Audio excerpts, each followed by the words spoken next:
Poison Study by Maria V. Snyder. Audiobook by Cinna. Chapter 14. The next morning, I headed out the south gate just as the sun crested the Soul Mountains. Soon a glorious sweep of sunlight rushed over the valley, indicating the start of the commander's exercise. My heart pulsed with excitement and fear. A strange combination of feelings, but they fueled my steps. I scarcely felt the weight of my backpack. I had worried that the items contained in my knapsack could be considered cheating. After much thought, I decided that a prisoner intent on escaping from the dungeon would save some of her bread rations, smuggle a weapon from the guard room, and steal the other items from the blacksmiths. And if I was stretching things a bit, then so what? No one had told me I must flee with nothing. My determination to escape had increased since the plan had first been proposed. The money was merely a bonus at this point. I wanted to prove the commander wrong. The commander, who thought I wouldn't get far, who had been concerned my death would jeopardize his exercise. Before leaving the castle complex, I had stopped for a moment to view the main building in the daylight. My first impression was that a child had built the palace with his toy blocks. The base of the castle was rectangular. It supported various upper levels of squares, triangles, and cylinders, built atop one another in a haphazard fashion.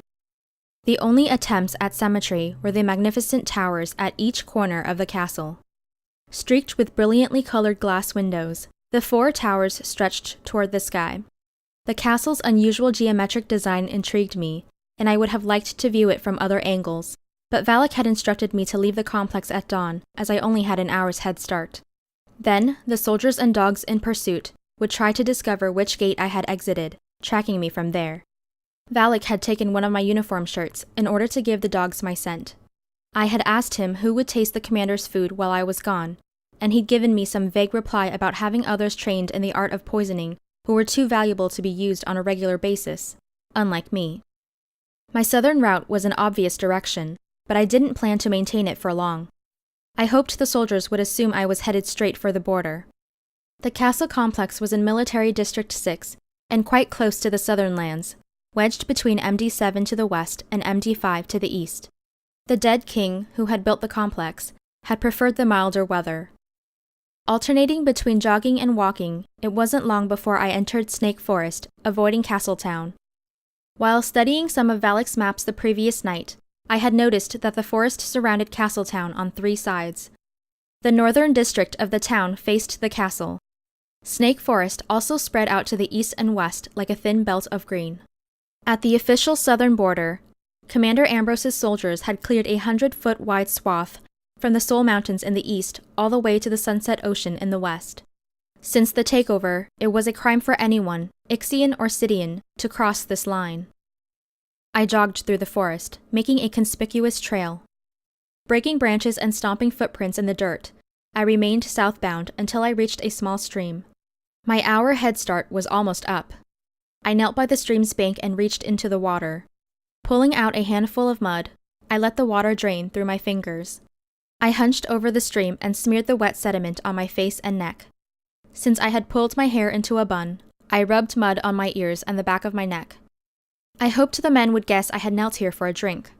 After stamping footprints near the stream's bank to mislead my pursuers into thinking I had walked into the water, I traced my route back until I found a perfect tree. About 6 feet from my path, a velvet-smooth trunk rose high into the air. The first sturdy branch off the main trunk stretched 15 feet above my head. Trying not to disturb the ground surrounding my scent path, I removed my backpack and pulled out one of the items I had borrowed from the blacksmiths. It was a small metal grappling hook. I tied it to the end of a long, thin rope coiled inside my bag. With my head start gone, a sudden image of guards and dogs exploding from the castle flashed through my mind. Hastily, I threw the hook up to the branch. It missed. I caught it on the way down. Frantic, I threw the hook again. Missed. I calmed my raging pulse and focused on the task. The hook snagged the branch. Confident the hook was secure, I tied the extra line around my waist so it wouldn't drag, and put on my backpack. Grabbing the rope with both hands, I pulled my weight off the ground and wrapped my legs around the slack. It had been a long time since I had climbed this way. All the way up the rope, my arm, shoulder, and back muscles complained over my year-long inactivity. Once I reached the top, I straddled the branch and repacked the rope and hook in my backpack. A strong breeze blew from the west. Wanting to stay downwind of the dogs, I spent the next half hour climbing east through the trees until I was well away from my original path. For once, my small size and acrobatic abilities proved a benefit. When I came across a chiqueto tree, I found a secure nook near the trunk and unslung my backpack. The chiqueto's leaf was the biggest that grew in the snake forest. Its circular-shaped green leaf, spotted with brown, was perfect for my needs. I sat still for a minute, listening for sounds of pursuit. Birds chirped and insects buzzed. I heard the quick rustling of leaves as a deer moved. I detected the faint baying of dogs, but it might have been just my imagination. There was no sign of Valak, but knowing him, he had to be close behind. Taking Rand's glue from my pack, I stripped leaves off the tree. When I had enough, I removed my shirt and glued the leaves onto it. Feeling self-conscious in just my sleeveless undershirt, I worked fast. I covered the shirt, then my pants, boots, and backpack with leaves. Finally, I glued a large leaf onto my hair and 2 smaller ones onto the backs of my hands, leaving my fingers free to move. Rand's warning that the glue only held for a week passed through my mind, and I smiled as I envisioned his reaction when he saw me walking around the castle with leaves attached to my head and hands. I didn't have a mirror, but I hoped I had camouflaged my entire body in green and brown. I wasn't concerned with the small black patches that might show through. It was the bright red of my uniform shirt that would immediately give me away. Too nervous to stay in one place for long, I continued to climb east as fast and quiet as I could. My eastern direction wandered. Since I was unwilling to let my scent touch the ground, I had to detour either north or south on occasion. My grappling hook and rope were employed many times as I used them to bring branches within reach or to swing from tree to tree. My muscles protested the abuse, but I ignored them. Laughing to myself whenever I overcame a difficult hurdle, I enjoyed the pure freedom of traveling above the ground. I grinned as I sweated through the entire morning. Eventually, I knew I would have to head south again, because that was the only place a fugitive could find safety and asylum. Cydia welcomed the refugees from Ixia. Their government had had an open relationship with the king, trading exotic spices, fabrics, and foods for metals, precious stones, and coal. When the commander ceased trade, Ixia lost mainly luxury items, while Cydia's resources became limited. Worry that Cydia would try to conquer the north for needed resources had dissipated when the Cydian geologists discovered that their Emerald Mountains, a continuation of the northern Soul Mountains, were rich in ores and minerals. Now, it seemed, Cydia was content to keep a wary eye on the north. Soon, my climb through the trees intersected a well-used path in the forest. I saw deep wagon ruts in the hard-packed dirt. The road was probably a part of the main east-west trading route, which turned north for a few miles to detour around Lake Kira before resuming its easterly direction. The lake was just over the border of MD5. Settling on a sturdy branch within sight of the path, I leaned back on the tree's trunk, rested, and ate my lunch while deciding where to go next. After a while, the soothing noises from the forest almost lulled me to sleep. See anything? A male voice beneath me disrupted the quiet. Startled, I grabbed the branch to keep from falling. Caught, I froze in shock. No, all clear. Another man's voice replied from a distance. His tone was rough with annoyance. There had been no barking to alert me. It must be the other team. I had been so worried about the dogs that I had forgotten about the smaller team. Too cocky, I thought. I deserved to be caught early. I waited for them to order me down, but they remained quiet. Looking below, I searched the forest, but couldn't locate them. Maybe they hadn't seen me after all. After a bit of rustling, 2 men emerged from the dense underbrush. They, too, wore green and brown camouflage, although their snug overalls and face paint were more professional than my glued-together ensemble. Stupid idea coming east. She's probably at the southern border by now.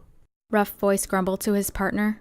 That's what the dog boys figured, even though the hound's lost her scent, said the second man. I smiled. I'd outsmarted the dogs. At least I had managed to accomplish that much. I don't know if I follow the logic of going east. Rough voice said. The other man sighed. Ugh. You're not supposed to follow the logic. The captain ordered us east. We go east. He seems to think she'll head deeper into MD5. Familiar territory for her. Well, what if she doesn't come back? Another stupid idea using the food taster. She's a criminal. That's not our concern. That's Val X's problem. I'm sure if she got away, he would take care of her. I wondered if Valak was listening. We both knew he wouldn't need to hunt me down.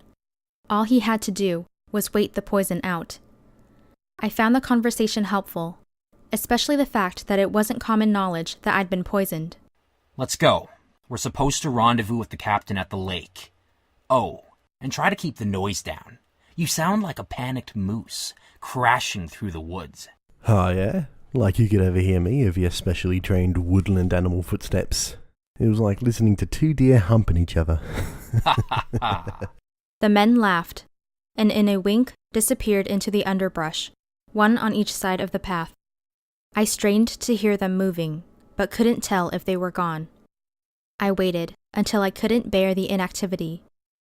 The men had decided my next move. The lake was to the east. Climbing through the trees, I headed south. As I worked my way along, an odd, creepy feeling burrowed its way into my mind. Somehow I became convinced that the men I had seen on the path were following me, hunting me. An uncontrollable urge to move fast pushed on me like a strong hand on the back of my neck, propelling me forward. When I couldn't stand it any longer, I threw all precautions of keeping hidden and quiet aside. I dropped to the ground and bolted. When I burst into a small clearing in the trees, I stopped. The overpowering feeling of panic had disappeared, my sides stitched with pain. Dropping my pack, I collapsed onto the ground, gasping for breath. I cursed myself for such panicky behavior. Nice outfit, a familiar voice said. Dread and fear gave me the energy to jump to my feet. No one in sight. Yet. I ripped open my backpack and pulled the knife. My heart performed somersaults in my chest. I turned in slow circles as I scanned the forest, searching for the voice of death.